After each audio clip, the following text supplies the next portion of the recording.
Hey, got a ZVT for you this time, and I wanted to show this one because I've started to experiment even more with crazy swarm host play, and the more I experiment with it, the more I realize there's definitely going to have to be a place for standard play. So I've kind of pulled myself back a bit, kind of reined myself back, because I was finding I was doing some pretty cool stuff with Nidus Swarm Host, but my economy was just falling apart so badly because the multitasking wasn't where it needed to be.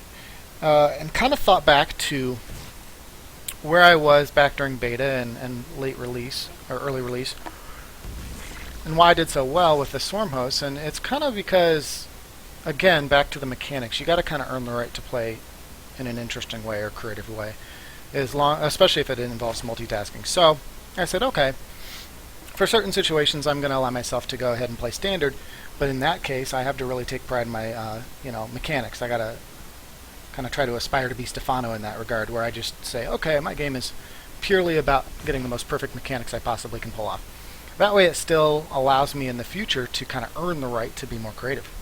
And I thought this was a good game for it, because I was able to still apply kind of my own little twist to it. So before we get into the builds, my opponent is Drewbie, so finally getting to the point where I'm hitting some solid players again. And I'm Rekatan, you know that. Okay, so what we're doing here is the 11 overpool, and I've actually switched over into 11 overpool with the 4 Zergling variety, pretty much identical to the versus Protoss approach. In fact, the exact same natural timing. I had some other changes, grabbed an earlier gas, things like that. I was finding it was putting me all in. If the 4-lings didn't do any damage, I'm out of luck. But in this case, I'm able to still play very economically if I need to, and I felt like this was a really good example of that. So we extractor trick our 4 Zerglings out, and what this is doing for me is a few things. First off, it's blind countering low ground command center first, which is happening a surprising amount lately. Terran have just gotten so greedy lately. Then for high ground command center first, I would say this is worst case scenario. So this is another reason why I thought this was a great replay, because in many cases the wall will be complete and they won't take any damage. Versus Reaper, I suppose I should pause for 1 second, and then I'll fast forward to make up for it during the boring parts. Versus Reaper opening, which is the other big common play. You're going to have some pretty cool stuff you can do, especially on maps like this. So for example, notice where my Overlord's at. It's just flying directly across. Not a care in the world. This Overlord, to many Terrans, is going to be just the epitome of a bad player, just completely suicidal.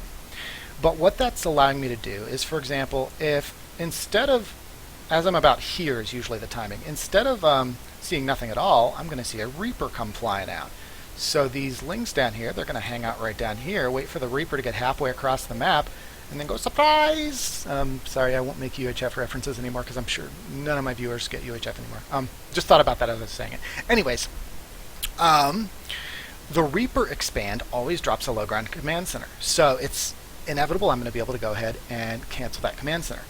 If it's not a Reaper expand, then worst case scenario, I go up the ramp and I deny tons of mining because they have to spam repair, and either they went to second Reaper or they're in even rougher shape and they just made a factory, and now they're not even going to be able to start producing on that barracks for a little bit if their build was tight.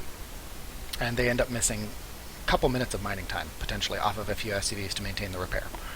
So all sorts of cool possibilities versus Reaper. Worst case scenario, they made a second Reaper, and I end up forcing them to pull their Reapers back rather than them doing damage at my side of the map while I get up some coins.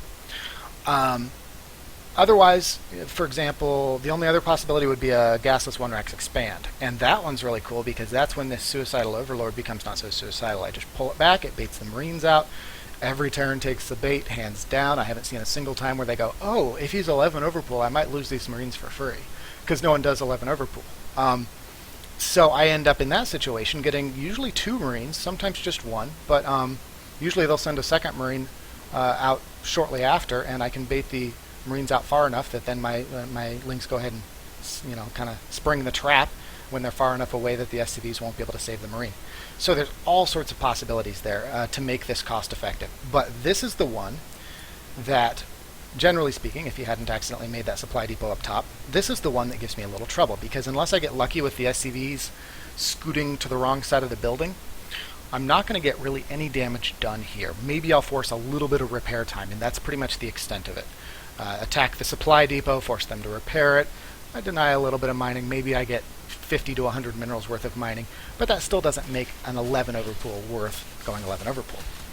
So Drewbie forgot that supply depot, manages to barely get it down in time, and this is one of those moments where I'm just like, I don't know what the repair rate is, but technically I think this will work. And I didn't retarget my Zergling because I thought I was going to kill it in time. I really did. And I was thinking, okay, if I kill it in time, and he is just a split second late, I mean just a tenth of a second too late on placing a new supply depot, I get in and I'm going to do so much damage.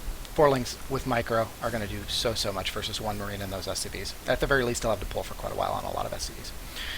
So he gets it down, and this goes as well as possibly can for him.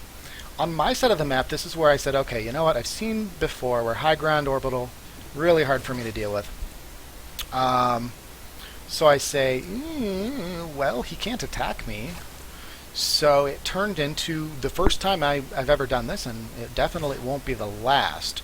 11 overpool into double expand. And you know, versus Protoss, I've always sworn up and down, you don't really want to go 11 overpool if you plan on taking a third, because the larva doesn't spend as well. Notice that injection popped and I wasn't quite able to spend it immediately. That just feels like you're not fully capitalizing on how early you get that first larva inject. But in a reactionary fashion, it's not a bad deal. I think there's maybe even some room to improve on it now that I've seen the potential. Because already after pulling off an 11 overpool, we are pulling ahead on drones. So that's pretty cool, and I think there's even going to be some room, like I said, to maybe say, okay, rather than that second creep tumor, maybe we can squeeze in a second larva inject. Maybe we do stay off gas a little bit longer because we know our opponent took such a late gas, and just defend on Spine and Queen if we do happen to see some Hellions. I'm not sure. I don't know what's too greedy in that situation. Suffice to say, at this point, we'll go to production, it's going to be drone for a while. I dropped my Roach Warren because I recognize he hasn't actually moved out to his natural yet. And I got a poke up just now, saw a factory floating over.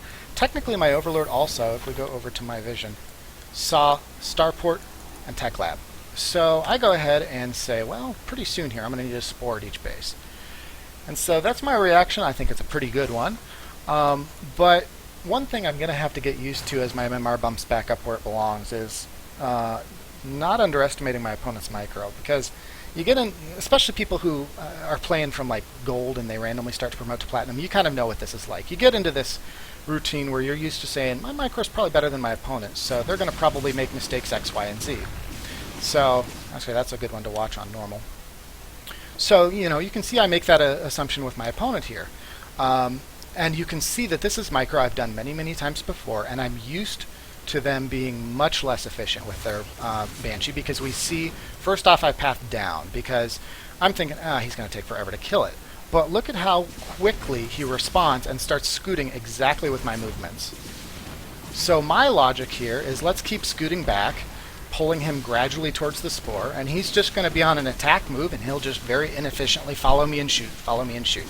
But with that scooting, he, I mean, probably doubled his efficiency there. I'm not sure. It would be hard to say without reproducing it with the exact same scenario with them just on attack move. But nevertheless, he got enough damage in that he was able to kill my queen before it reached the spore crawler, and that changes everything. To that same effect, I only made one spore per base because I assumed, my opponent's probably not going to be too great at staying out of spore range, but he was actually flawless at it. And that's just the nature of playing higher caliber opponents. Actually, in that case, it looks like I forgot my spore, but my Overseer's up, so that's fine. So I think that's some of it is when I see that Banshee, I need to be thinking, okay, he's going to be moving into Banshee, and now that Cloak is so cheap, that's pretty much a guaranteed deal. If he's getting a Tech Lab that early on the starport, it's definitely not going to be for anything else for the time being. I think the metagame's just going to be tilting towards Banshee more and more. And 2 spores per base would have opened up a huge drone window here. But instead, I actually ended up getting really spooked because I realized, okay, he's killing a queen, he's killing a lot of drones, or more drones than I would like, we'll say. Let's see just how many. Yeah, pretty substantial number of drones, 9 drones. He hadn't killed any prior to that. I consider that pretty substantial for one Banshee. And so that's the point I got really spooked and say, man, if he wants to follow up with an immediate push while all this Banshee harass is going on, I'm going to need some Zerglings. So these Zerglings have been hanging out for probably a minute and a half, 2 minutes now. And that's not how you want this to play out. You want this to be a case where you hit 70 drones, and then you make the Zerglings. Because you're confident that whatever he's pushing out with, you're going to be able to stall long enough with the queens. But with one queen dying and a bunch of economic damage, I just felt like he was going to take the opportunity to push, which he did. And actually, in his own analysis of this game, on his stream, he mentioned that he could have probably pushed out sooner, which I wholeheartedly agree with. He left me a huge macro window here, and I failed to capitalize on it properly. So we look at this situation, and this is a situation that I'm trying to gradually improve on, because I've forever had the mentality of, oh, we got to defend this push, and he's got Widow Mines and Siege Tanks, and there's all sorts of scary things Terran has these days.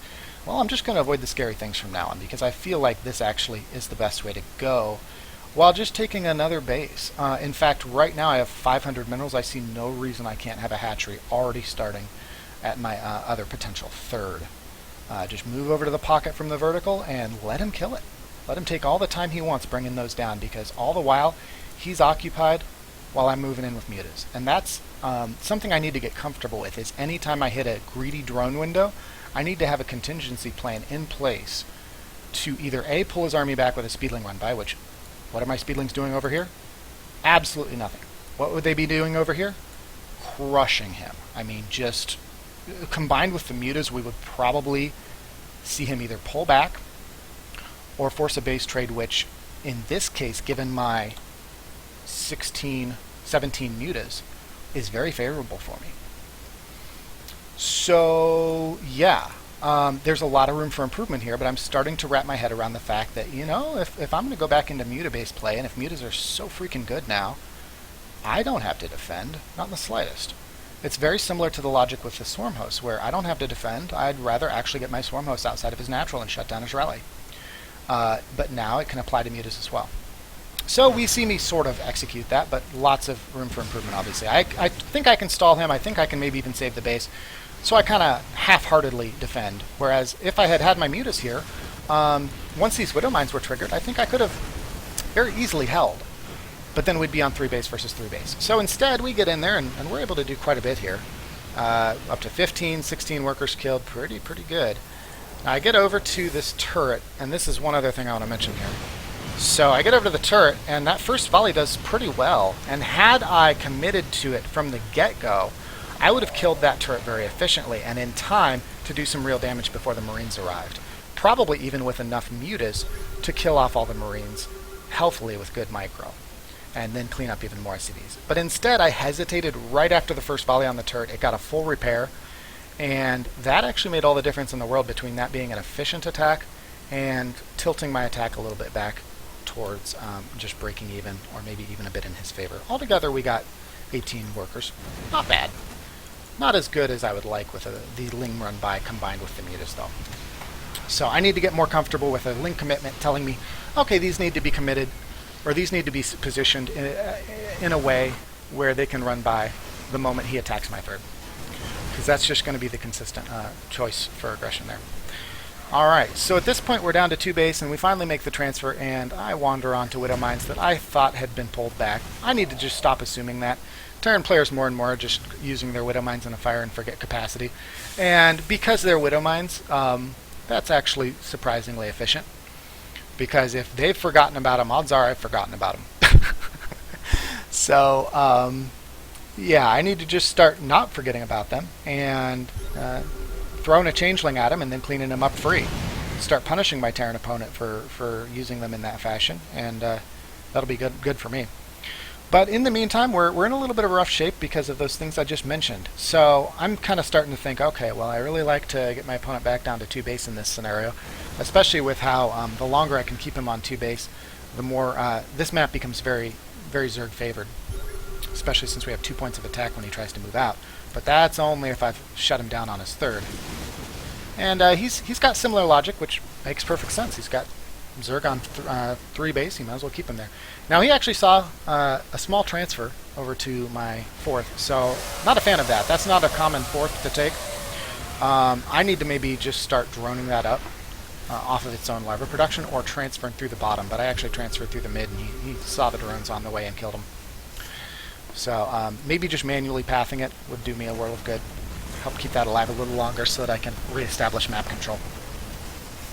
Alright, so I'm losing my third again, and it's getting pretty grim. So at this point, I've started, when I'm allowing myself to play standard again, I've started allowing myself to not estimate the mutas and realize, okay, technically, if he stays on Widowmine and doesn't go Thor, but anyways, if he stays on Widowmine as his only means of defending the mutas, I can actually commit very heavily to mutas, and as long as my control is good, I've still got a shot. Because they're just so good these days. They're able to force some really amazing base trades, and they're able to keep the opponent pinned for much longer than they should be able to these days. Because of the regen, they're able to trade some shots with turrets, trade some shots with marines, the whole works. So that's pretty phenomenal. So I'm saying, okay, at this point, what's going to get me back in this game? I'm going to start lowering my baneling count a bit, because I'm going to probably have to repeatedly lose that third if I want to get back in this game, which sucks, but there you have it.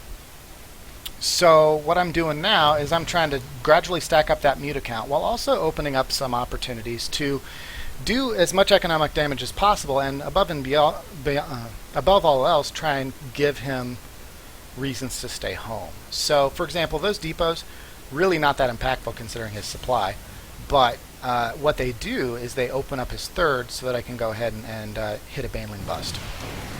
So I'm trying to give him reasons to say, oh crap, that's now open. I should stick back until I close it, or potentially he loses a lot of SCVs in the orbital. But in this case, he actually doesn't close it, and we notice once I scoot up with my mutas, I recognize that, and it's time to go ahead and commit to an attack. Now, I know that that's more units than I can spare right now.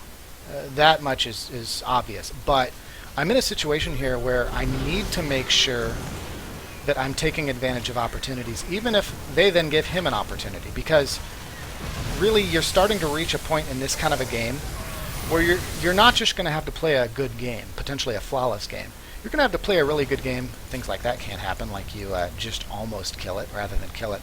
Had my mutas been there, I would have easily killed that. Anyways, my logic was, hey, let's do some damage down here when his army's pulled up, but that didn't happen either. Anyways, you're going to need not just really good play, potentially flawless play, but you're going to need your opponent to make some mistakes. So I'm trying my best to give him opportunities to make those mistakes.